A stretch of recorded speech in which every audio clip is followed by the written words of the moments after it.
So when I think about drum compression and specifically great drum bus compression, I'm not just thinking about control. I'm also thinking about energy management. And this is why I often reach for an RMS style compressor on the drum bus. Now the IPA 25 from my friends over at Pulsar Audio take this RMS philosophy and just run with it. Of course, it's based on a classic American RMS style compressor, but they've added so many features for a modern workflow that just make this thing a beast. You have fully interactive sidechain control. You have different harmonic colors for the VCA. You've got a clipper and a limiter that you can route anywhere in the chain, and you start mixing all this stuff together with the classic features, and this thing just becomes an absolute monster for drums. So I'm going to walk through a few examples here, from like subtle bus glue to full on smack, so you can hear the range of this thing and why I love this so much for my drum bus. So we're going to start on the gentle side here with a smooth, cohesive drum bus glue. And this is more like a drum leveler for, acoustic or pop drums, using the RMS detection to keep things natural, with light clipping just to grab some of the spikes before the compressor. And this is going to let the drums breathe. Low end stays warm. The top end's going to stay relaxed. I'll play you without and then with, and you can hear what it does.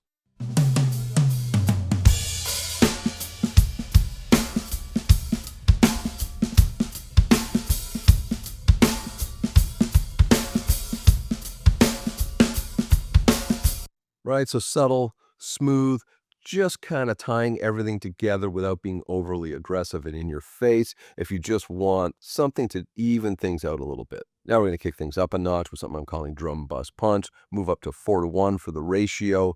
We've still got the clipper on right before the compressor just to shave those transients. Hard knee this time, driving it just a little bit harder to get a bit more of a forward punch, modern tone, a little more in your face. So first without.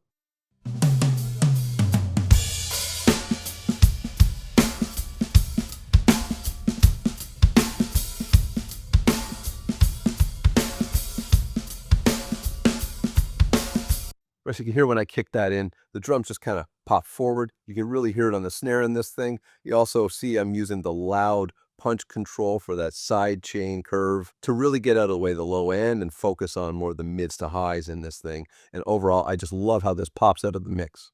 Now, these next two go hand in hand because I'm trying to add some thickness and energy to the drums using some heavy-handed compression. I want to add body and sustain and harmonic richness to the kit, but at the same time, I want to maintain the transient bite. So when you hear this in context, the goal is to get the drums to have more size and authority without any obvious pumping. So I'm approaching this from two different ways. One, I'm doing a parallel drum crush right on the bus using the mix control and the plugin. And the other way, I'm doing it where I'm crushing some rooms before the bus and blending that in parallel on two different tracks. Now, this was a stereo sample, so I had to manufacture some rooms on this one, but the goal is to give you a starting point and an idea, and then you can take this, install it, and use it on your own material to really understand what this can do for you. So first I'm going to start with the parallel crush. You can see I have the mix dialed in at about 35% or so. A couple of key things to point out.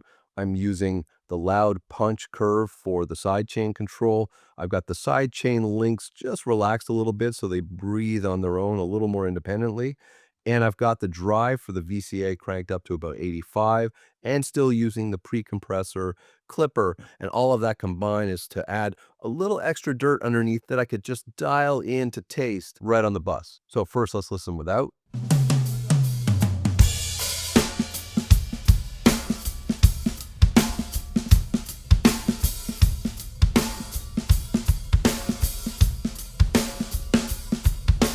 And you just feel all that ambience kind of come up front and hold in behind those drums. And to me, it just sounds so great. And it works especially well in a really dense mix.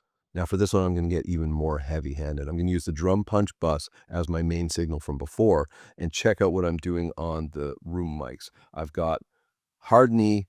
I've got the drive cranked to 100% on this one. I want some dirt on these things because I'm going to be able to blend this to taste, so it's not going to affect that original signal. It's just going to hold those room mics in place. I've got the pre-compressor clipper slammed even more around -12, again, because I want those rooms just to add that thickness and energy behind the drums. Now, I didn't have room mics on the stereo sample, so I've used convolution to create some rooms for this. But all this together really adds this openness and air and energy behind the drums that I could blend into taste. First, I'll play the drums on their own, and then I'm going to open up the room mics, and you can hear that really come to life. Take a listen.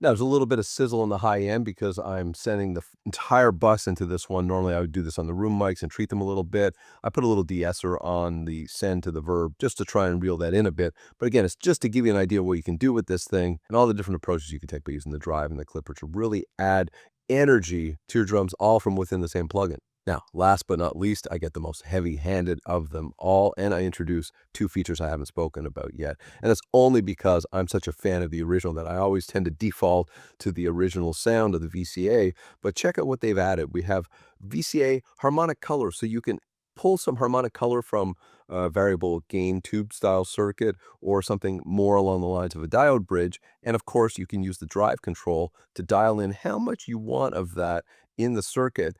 And I've kicked in feedback mode, so the detector circuit gets fed by the compressor's output, and that smooths it out a little bit, almost like it self-calibrates. So when I get this heavy-handed, the combination of the diode style and the feedback mode gives me a bit more of a vintage feel that you wouldn't necessarily expect from something like this, but because they've added these features in, you've got all the versatility in the world. Check this out.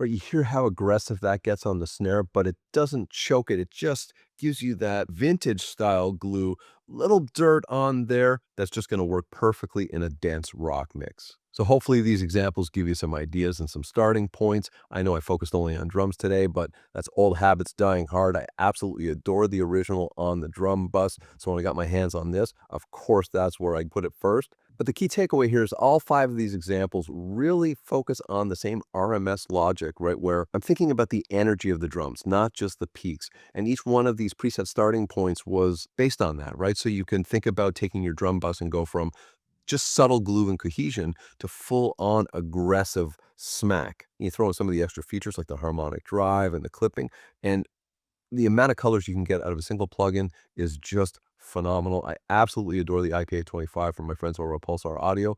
Hopefully you do too. So take it, drop it into your mix, have some fun with it, and hopefully I'll see you in the next one.